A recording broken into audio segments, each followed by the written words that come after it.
Hi everyone, my name is Monique and I live in my Ford Transit Connect full-time. Today is June 28th and at the time of filming this, I have been living in this van for about 1.5 months. And this first month and a half of van life did not go how I planned, but that's just typical of van life and life in general. So I am rolling with everything that comes my way. So my dad and I started building this van in November of 2022, like mid-November, towards around mid-November. Throughout the time that we were building it, I would live in the van on the weekends while I did gig work. I would drive to the city and do gig work on Friday, Saturday, and Sunday, and then drive back to their house during the week. Those first several months of living in the van on the weekend, was really exciting. But it wasn't easy because I was basically living in a construction zone and I do gig work, so I do like Amazon Flex, Instacart, DoorDash, things like that, but mostly Amazon Flex and Instacart. So I would have to put a lot of groceries in the van while it was a construction site.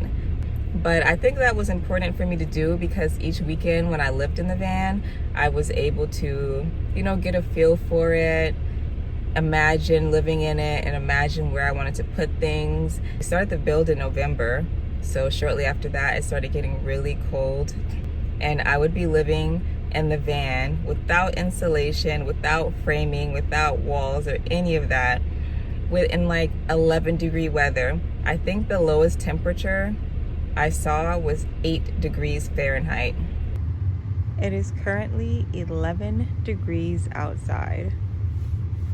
11 degrees Fahrenheit, negative 11 degrees Celsius. And my van isn't fully insulated. I'm not gonna lie, I'm a little nervous. I'm feeling a little scared. This sleeping bag is pretty warm. I bought a diesel heater and my dad and I were we were gonna install it, but I have to have my electrical set up in order to use it, and I don't have my electrical set up yet, and I can't get that set up until I get other stuff. Anyways, I'm gonna have to buy a cheap portable heater because 11 degrees and a metal box, it's just not good. The car is on right now. I don't want it to sit and idle for too long, so I'm just gonna try to get it hot in here and then turn the car off and stay in my sleeping bag. It's pretty warm, comfortable in here. I'm wearing 2 layers of pants, 2 layers of shirts, a scarf around me. I'm pretty warm, so I should survive. And the butane heater doubled as a cooktop stove. So I would be in this little metal cold box with my heater, cooking my food, making my meals, working. Although it was uncomfortable at times, it was just really exciting getting started in van life and getting a feel for how things were gonna be. Living in the van during the construction phase was also helpful because it helped me notice issues that I might not have noticed until later on. And one example of that is the leaking roof. The holes that we used in the roof to put the solar panels on, one of them was leaking. And I discovered that in the middle of the night while I was sleeping.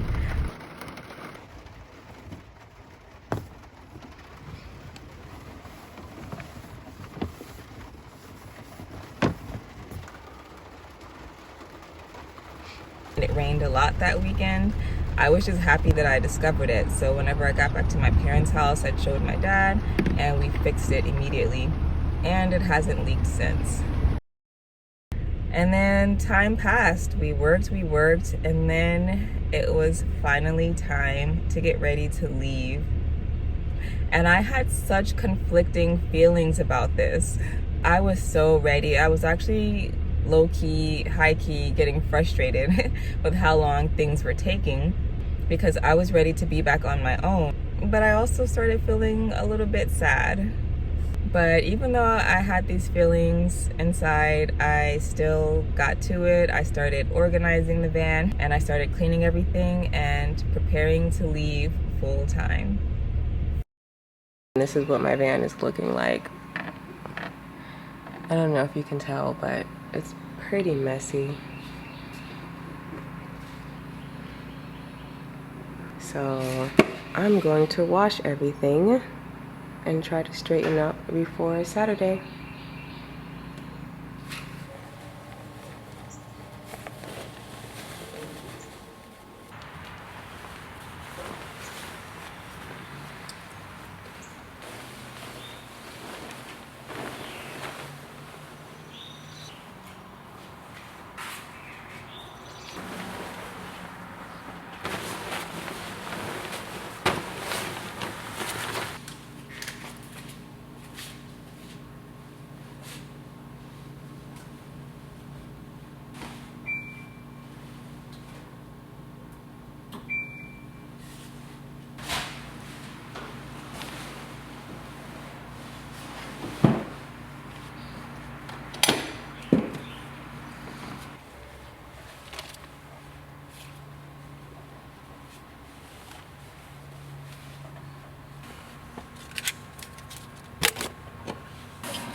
As I sit here cleaning out my van, feeling all of these conflicting feelings and deeply missing my parents already, my parents just FaceTimed me and told me that they were at a store and showed me a fan. They got me a new fan for my van because my current one broke. And I was just about to go to Walmart today to get a new fan, but they already got one. Oh man. I love those two so much. Between Musa and my parents, I feel so lost without them. They always have my back. It's just not making it any easier to leave. But I'm gonna leave though. I have to move on with my life. So, let's get to it.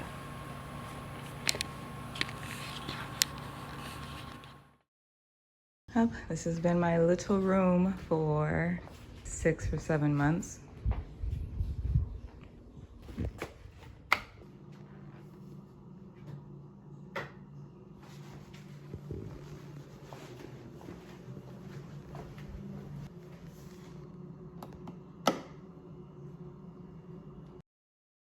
And of course my parents had to like stand there at the garage as I was driving away, looking so sweet, so precious. I freaking love my parents so much. They're so perfect. I left and I started living in my van full time.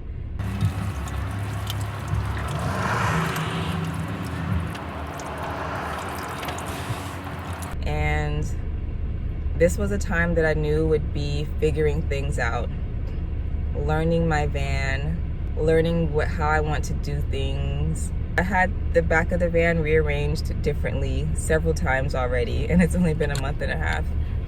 I even tried to start vlogging. I was ready to finally become more consistent on YouTube.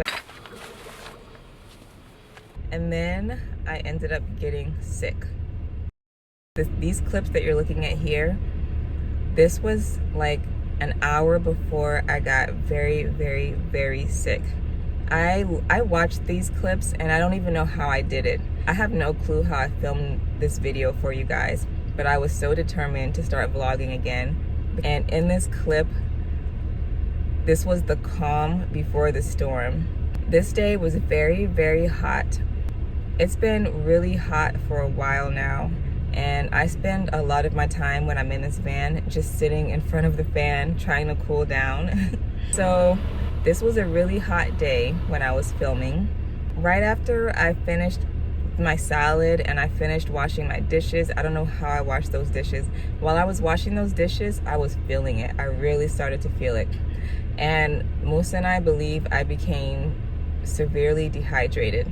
I had the vent open, I had the windows down, I was parked in shade and all of that. but it was still very, very hot. I got an excruciating headache.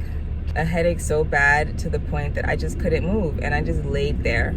I just laid there on my couch and I couldn't move. And Musa was on the phone with me the entire time. And it got to a point when I was telling him my symptoms and how I was feeling, and he was like, you know, you might get heat stroke. People die of heat stroke. You really need to try to go into an air-conditioned building. And I was telling him, I agree with you, but I can't move. Like, the slightest lifting of my head caused terrible pain. And then the next day, I got sick. And this was all at the start of van life. This was in the very beginning stages. I got dehydrated, and then I got sick. Like, full-blown sick, stuffy nose, sinus drainage, sore throat, body aches, extremely tired, not eating. I lost a good amount of weight, like full-blown sick. And I don't get sick. I get sick once every like several years. So it sucked. I don't like it. Like, towards the end of my sickness, I went to my parents' house. I had packages there anyways that I had to pick up for my van. And I stayed for a few days. I stayed at their house for a few days and slept on the couch and got the last part of the sickness out of me before I had to go back in the heat, back in the van. If I hadn't been near my parents' house, I probably would have gotten a hotel. So I spent the last 2 or 3 days at my parents' house. And then I left and went back in the van, and I was finally feeling better and feeling ready to eat something. So once I started feeling better, one of the first things I ate was some ice cream sandwiches. And, you know, it just hit the spot. It's so hot outside. It's so hot in the van all the time. Coconut milk ice cream sandwich. Okay, so the first couple of weeks were a little rough. Got dehydrated, got sick. I'm better. All right, things are gonna go well now. That's what I thought. No. Shortly after getting over my cold, I cut a huge chunk of my finger off. I'm gonna show you a photo of the cut. The photo actually does not look as bad as it did in real life, but there is blood in the cut. It is an open wound. So if you don't want to look at that, then I urge you to skip to whatever part I put in this part of the clip so that you don't see it.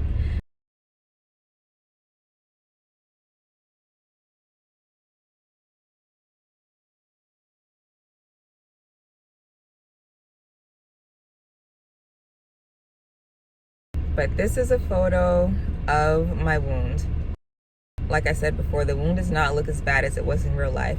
My wound was so deep. This is the finger. You can't really see. You can kind of see the scar. This is the finger. And this whole chunk of my finger, there was a curve. Like, it was curved. It wasn't just like the skin pulled off. It was meat and everything. Like, my finger curved. All of this was gone. You can see part of it here too. Like, all of this was gone. But my dad took the photo, and he took it from this angle, so you can't really see that it was a chunk taken out. And that photo is 24 hours later, and you can see that it's still bleeding.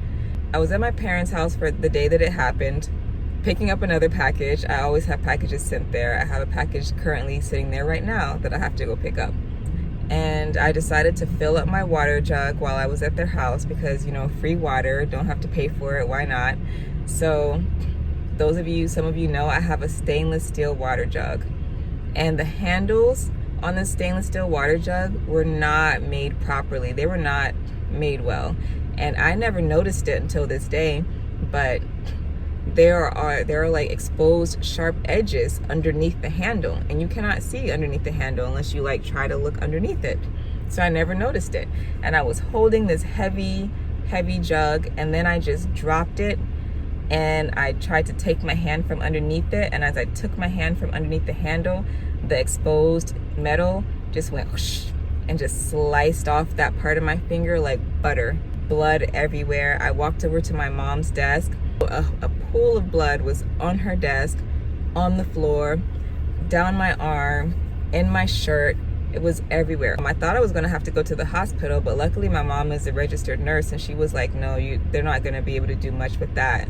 Like, we could do what they're gonna do. What she did so much, just wrapping it, Band-Aid, paper towel, another Band-Aid, cotton balls, all types of stuff. And she was like, squeeze it, squeeze it. You have to stop the bleeding. And I held it for like 20 to 30 minutes, just squeezing it. And we had to do it 3 times. The first time the Band-Aid was off, blood gushed out. The second time, blood gushed out. And then I asked her, like, just give me a third time. And then the third time, I kept it compressed. Like, I made sure I was squeezing it despite how much it hurt. And that's when the blood finally started to slow down. But as you can see from the photo, like I said before, you can still see fresh blood. Like, it was still bleeding 24 hours later. Like, that's how bloody this cut was. And I just couldn't believe it. I was like, why is this stuff happening?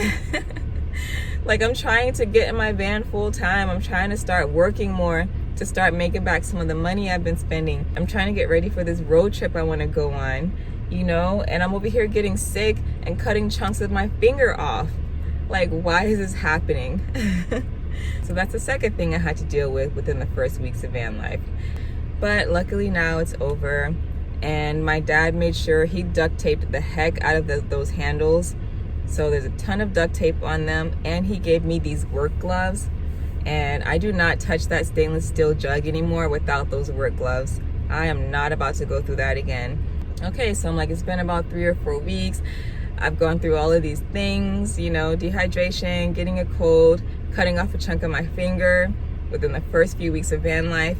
I was like, that has to be it. Like, I have to get a break. Van life is gonna go a little bit more smoothly now. No. I get back in the van, so I'm back in the van now. And then my batteries stop charging. Currently putting ice in my refrigerator and freezer because I'm already having power issues 3 weeks into van life. This is just crazy. That's ice in my freezer, and now I'm about to put ice in my fridge. This is way too soon to be having these issues. I've been in the van for about 3 weeks now, and it's so freaking annoying. I'm gonna try to make another appointment to have my power looked at. Apparently there's some kind of issue with Ford Transits and their smart alternators, and the smart alternator interferes with the Victron battery charger. It's just always something. Like with my Buick it was something, and now with the Ford Transit I keep hearing, oh well, the smart alternators aren't really made for this. Like, I don't hear other people with Ford Transit saying this. Like, is no one talking about this? Like, what is the fix? Like, how do we fix this? I know there are so many van lifers with Ford Transits and Ford Transit Connects who have DC to DC charging, and they use Victron products, and I don't hear them talking about losing power all the time, every day or every week. Like the first few weeks it was doing okay. It's been 3 weeks, it's just so annoying. Anyways, let me finish putting ice, and hopefully tomorrow morning it's going to be a nice sunny day, and I'll get some solar power, and then I can charge my refrigerator with solar. But on a good note, Amusa bought me a cheesecake because I've been having a rough week with this whole battery issue and just with other stuff in my life. I was just sitting in this parking lot trying to figure out if I could fix the battery issue, and I couldn't. And then Musa was just like, do you want me to buy you a dessert? Food makes me feel better. I haven't had cheesecake since I was a child. Luckily the company that I went to, I had to go back to them like two or three different times. I think 2 times, I'm not sure, at least 2 times.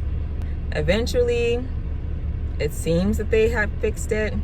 Everything's been working for like 2 weeks, but I'm not getting too excited. I have severe PTSD when it comes to these freaking batteries, because the same thing would happen when I lived in my Buick. If you've been following my channel for a little while, you know I have videos up about the power issues I was experiencing with my Goal Zero and with my lithium batteries when I eventually got the lithium batteries installed. But at this moment, it seems like everything is working properly.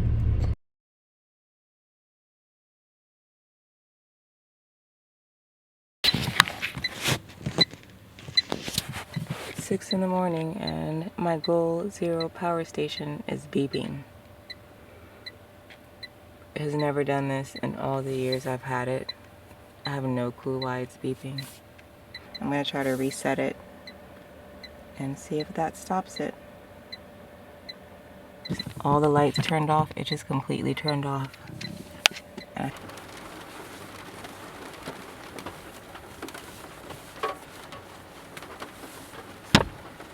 It rained and rained and rained for days and days and days.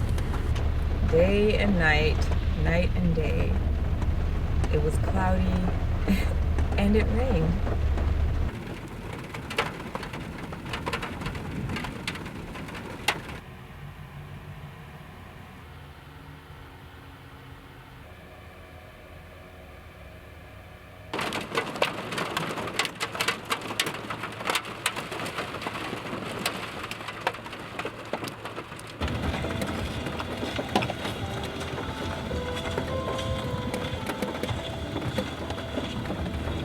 So after experiencing all of these issues within the first 1 month, you get to a point where you just release. You still get frustrated, but the frustration doesn't last as long.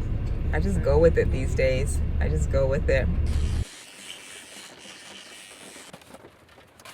I just relaxed and listened to the rain. It was thundering, it was lightning, it was beautiful, and I didn't stress about it. I knew that eventually everything would get fixed, inshallah. You know, I'm still trying to enjoy the experience in the midst of all of these things happening.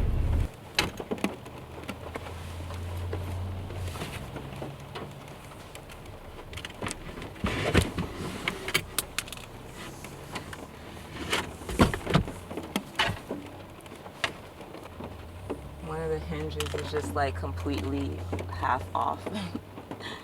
Yep.